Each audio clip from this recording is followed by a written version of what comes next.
E aí, pessoal, tudo bem com vocês? Eu espero que sim.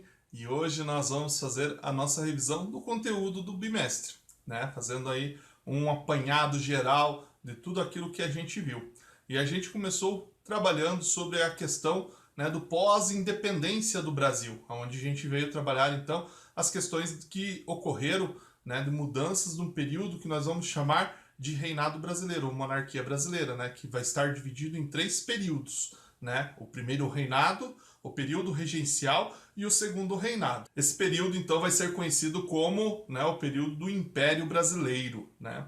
E dentro do primeiro reinado, que vai ser do ano de 1828 até o ano de 1831, nós vamos ter aí então, né, o reconhecimento da independência do Brasil, né, tanto pelos Estados Unidos, por Portugal a partir de 1825, né, e também pela Inglaterra. A aprovação desses países era importante pela questão, né, de vínculos comerciais, a qual o Brasil viria então começar a ter com esses países, né, e até mesmo Portugal pela questão, né, de ter pago, né, uma indenização, né, para, né, poder ser reconhecida então a independência do Brasil, né.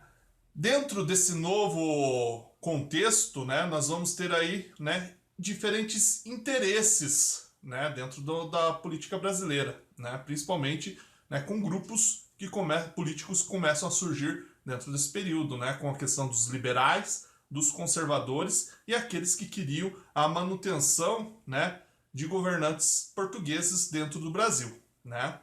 E, né, com a questão então de, né, aprimorar e conseguir então defender esses interesses, vai ser outorgada a primeira Constituição do Brasil no ano de 1824, ainda dentro do primeiro reinado, né? Essa Constituição que vai vigorar aí, né, durante todo o período do Império Brasileiro, né?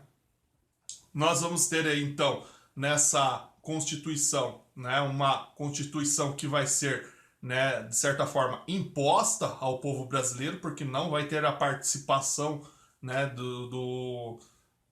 da população na criação dessa Constituição e muito menos de uma Assembleia Constituinte, né, porque a Assembleia que vai ser formada, né, cada um queria defender os seus interesses e Dom Pedro I não tinha a intenção de perder, né, os poderes, né, que ele poderia ter dentro do Brasil. Então ele vai achar pessoas que vão criar essa Constituição para ele, né? Aonde vai trazer aí algumas questões como voto censitário e aberto, né? E também a instituição de quatro poderes dentro dessa Constituição, né? O poder executivo, legislativo, judiciário e o poder moderador, que vai ficar então na mão do imperador, né?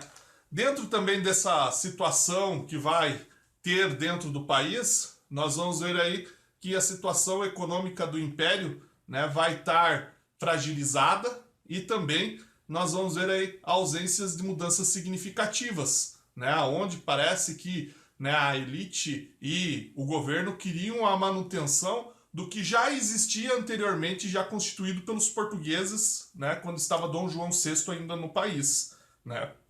E a Constituição que não veio agregar em nada, né, para a população brasileira, né? Então vai eclodir no país várias revoltas que vão aí acontecer ainda dentro, né, do primeiro reinado brasileiro, né? Uma delas, por exemplo, vai ser a Confederação do Equador, que vai ocorrer em 1824, que nós vamos ter aí, né, como um dos grandes líderes desse movimento Frei Caneca, né, aonde, né, esse movimento vai ser um movimento separatista, aonde eles vão querer, no lugar de uma monarquia, né, influenciados por um pensamento republicano, a constituição de uma república, que vai ficar conhecida então como a Confederação do Equador. E, é claro, né, dentro de tudo isso, nós vamos começar a perceber, né, que, claro, essa movimentação da Confederação do Equador vai ser rebatida com grande força, então, pelo imperador Dom Pedro I, né, com violência, né, tudo isso, vai ter execução, né, a gente viu tudo isso dentro dessa questão. E, é claro, diante de tudo isso, da crise econômica, né, da questão da não aceitação da Constituição, né, a repressão que acabou sendo violenta contra a Confederação do Equador, né, e também a não aceitação da população, né, da questão do governo Dom Pedro I, né, por haver aí grandes divergências, então, né, na questão da aceitação da figura dele como imperador, né, nós vamos ter aí, então, né, a abdicação de Dom Pedro I no dia 7 de abril de 1831, tanto por eventos internos que estavam acontecendo dentro do país, como esses que eu citei agora, quanto eventos externos, né? Como, por exemplo, a Guerra da Cisplatina, né? Que foi uma guerra onde o Brasil acabou perdendo, então, o território da Cisplatina, que hoje vem ser o atual Uruguai. Com a abdicação de Dom Pedro I e não tendo quem o substituísse, né, já que Dom Pedro II, né, Pedro de Alcântara ainda tinha apenas 5 anos de idade e não podia assumir o trono, né, o país foi começou a ser governado por regentes, né? Então vai ser o período da regência, né, do trono brasileiro, né? Aonde nós vamos ter 4 regências, basicamente, né? Uma primeira que vai ser uma regência trina provisória, né, que vai ser dentro do ano de 1831, né? Depois nós vamos ter uma regência trina permanente, aonde vai ser de 1831, do final de 1831 até o ano de 1835, né? Regência trina por quê, professor? Porque existiam 3 governantes, né, governando, né? E a partir disso, né, pela questão das divergências e da dificuldade da extensão do território e também dos diferentes movimentos que começaram a acontecer de insurgência e de revoluções dentro do país, né, começou a se ter então, né, regências unas, né? Então nós vamos ter a partir então de 1835 a regência una do Padre Feijó, né, onde nós vamos ter como regente então Diogo Feijó, que vai ser aí um regente, né, mais liberal, né, onde vai dar mais autonomia às províncias e descentralizar o poder da mão das elites para a construção, né, de um governo mais aberto, né? E também, depois de 1837 até o ano 1840, nós vamos ter aí a regência una de Araújo Lima, né? Onde ele vai trazer aí, basicamente, um pensamento mais conservador, né? Retornando o poder às elites brasileiras, né? Dentro das províncias, né? Centralizando mais o poder nele, né?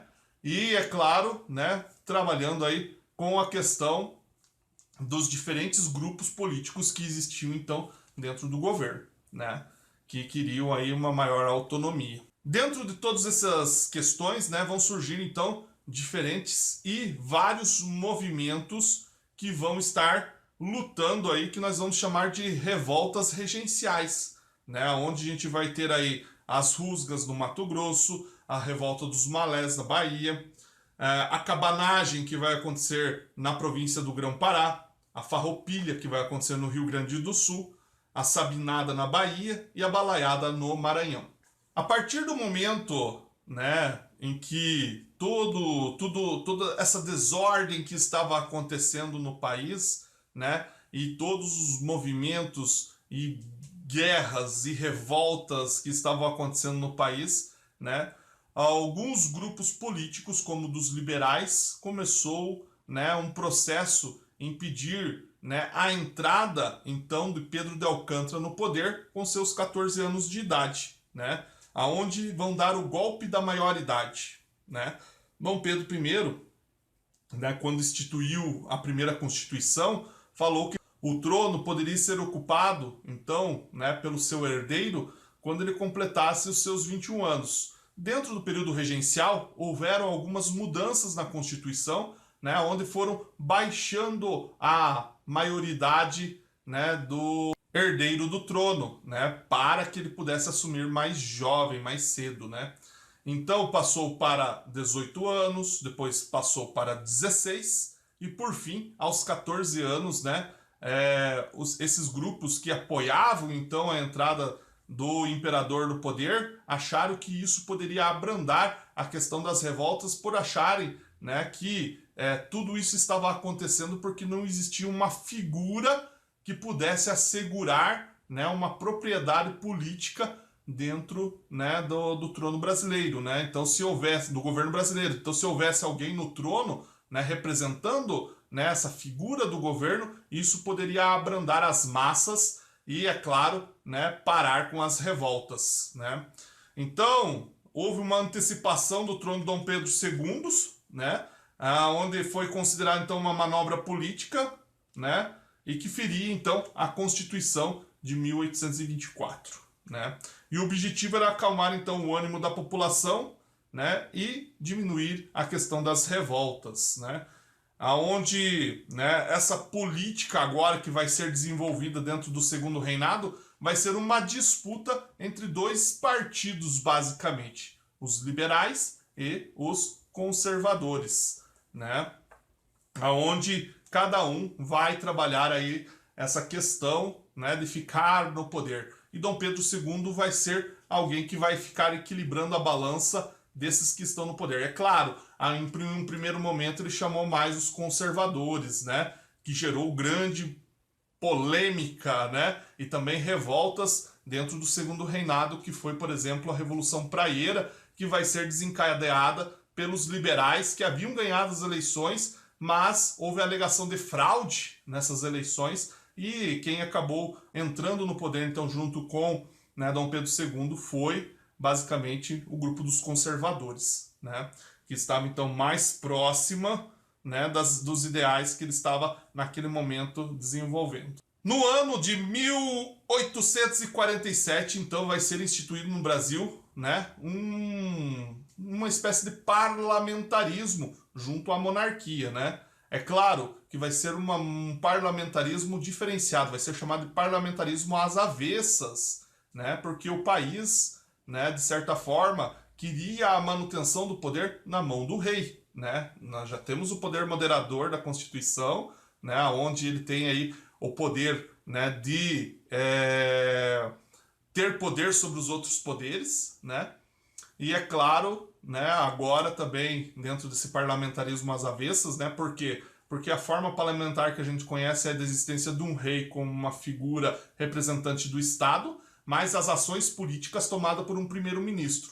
Dentro do Brasil ela é às avessas por quê? Né? O rei não é uma figura representante do Estado, ele é aquele que toma as decisões políticas, né? Por isso que ele vai ser então às avessas, diferente, por exemplo, do parlamentarismo que havia lá na Inglaterra, né, da onde o Brasil copiou, né, para exercer então o parlamentarismo aqui no país. Dentro do segundo reinado também nós vamos ver como característica muito importante o desenvolvimento do café, né? O café que vai ser a nova moeda do momento, né, a nova moeda econômica do país, já que o açúcar, né, com o passar do tempo veio caindo, né, veio apresentando aí um grande déficit econômico para o país, né, devido à grande concorrência com outros países que também trabalhavam aí com a questão, né, da exportação do açúcar, né, e o café veio se apresentar então como um novo, né, produto que ganhou o lugar, né, e seu espaço diante da economia mundial, né, onde o país, né, o Brasil, começou a ser conhecido então como o país do café, né? E também começa nesse período um surto de industrialização, né, graças aos processos, né, onde começou a vinda de mão de obra estrangeira para trabalhar então nos cafezais, né, e que também trouxeram consigo, né, os conhecimentos e as técnicas daqueles que já trabalhavam em indústrias e fábricas, né, na Europa, né? Então os imigrantes que chegaram aqui no país, além de trabalharem dentro das grandes plantações de café que começaram a surgir na região, né, sudeste, hoje conhecida como São Paulo, Norte do Paraná e tal, né, começaram também a desenvolver aí, né, os processos das primeiras indústrias no país, né? E isso começou a fortificar aí o processo do nascimento de pequenas fábricas, também das ferrovias, do transporte marítimo, da iluminação a gás das grandes cidades e também do telégrafo, né? Um dos grandes representantes desse processo, né, industrial, do surto industrial no país, né, foi o Barão de Mauá, né, conhecido como Irineu Evangelista de Souza, né?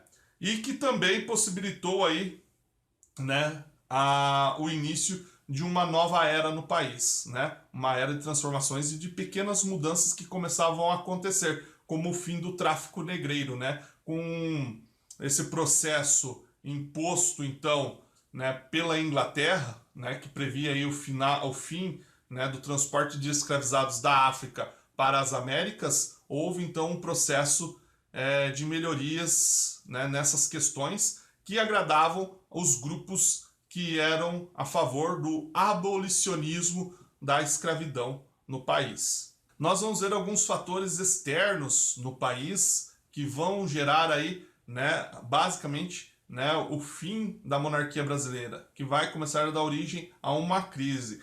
Né? Um dos grandes eventos que nós vamos ter no país vai ser a Guerra do Paraguai, né, que vai acontecer aí no ano de 1864 até o ano de 1870, né, onde o Paraguai, com objetivos expansionistas, né, invadindo terras brasileiras, argentinas, começou então a querer aumentar o seu domínio na região do Rio da Prata, tá certo? Eles, né, o Brasil, né, junto com a Argentina e o Uruguai, vão formar uma tríplice aliança para lutar então contra o governo paraguaio, né, onde o Brasil vai terminar, né, a guerra com vitória, né, capturando então o governante Solano Lopes dentro do Paraguai e, né, dando fim então à guerra. Nesse processo da Guerra do Paraguai, né, a gente vai ver aí muitos escravizados lutando em meio, né, à guerra, né, representando seus senhores, né, dentro dessa guerra, né, com a promessa de quando voltassem para o Brasil seriam libertados. Né? O que acabou acontecendo é que eles voltaram aos grilhões, muitos desses escravizados, né, não sendo libertados. E é claro, né, fatores internos do país começaram então a desfavorecer, né, então, o governo, né, da representatividade por um monarca brasileiro, né, onde nós vamos ter aí então o final, né, desse processo, né, com, né, revolta dos militares, né, que tiveram aproximação com ideias republicanas, né, durante o período da guerra com o Paraguai, né, que trouxe então vários fatores aí para, né, o início de uma república no país, né, através de um golpe militar, que nós vamos ver que vai culminar na Primeira República Brasileira, né, que vai ser assunto para o próximo bimestre. Também vamos ver aí, né, as questões abolicionistas, né, dos grupos que queriam então, né, a libertação dos escravos, né, dos escravizados, aonde Dom Pedro II, ao passar do tempo, foi aos poucos cortando a escravidão do Brasil, né? Começou lá com a lei Eusébio de Queiroz, depois a lei do ventre livre, a lei dos sexagenários e por fim a lei áurea, né, que dava então a independência, né, a liberdade total aos escravizados no Brasil. E por fim a questão religiosa, né, a questão da maçonaria, né, que estava então sendo condenada pela Igreja Católica e aonde Dom Pedro II, né, fez vistas grossas, não quis aceitar, né, o ultimato papal, né, que dava excomunhão a quem fosse, né, maçom nessa época, né? Então, basicamente, né, a igreja que existia no país começou a não mais apoiar, né, o imperador brasileiro por essas questões de ter ido contra, né, as ordens do Papa. Né? Tudo isso vai então culminar, né, no fim do segundo reinado e com a expulsão, né, de Dom Pedro II do país. Mas isso nós vamos ver basicamente, né, com o início da República. Beleza, pessoal? Né? Se tornou grande essa revisão, era muito conteúdo, né, para a gente trabalhar aí. Né? Nós fizemos um resumão mesmo aqui para poder englobar todos os assuntos, né? E eu espero que vocês possam ir bem, né, na avaliação de vocês. E não esqueçam de ver aqui na descrição desse vídeo, pessoal, né, que está disponível ali um formulário com um questionário de revisão para vocês aprimorarem aí a visão de vocês sobre esse conteúdo, né, aonde vai direcionar aí vocês, então, para temas específicos para serem estudados, tá ok? Então não deixem de fazer e vale nota, né? Então façam com capricho e eu espero vocês na nossa próxima aula. Até logo e tchau!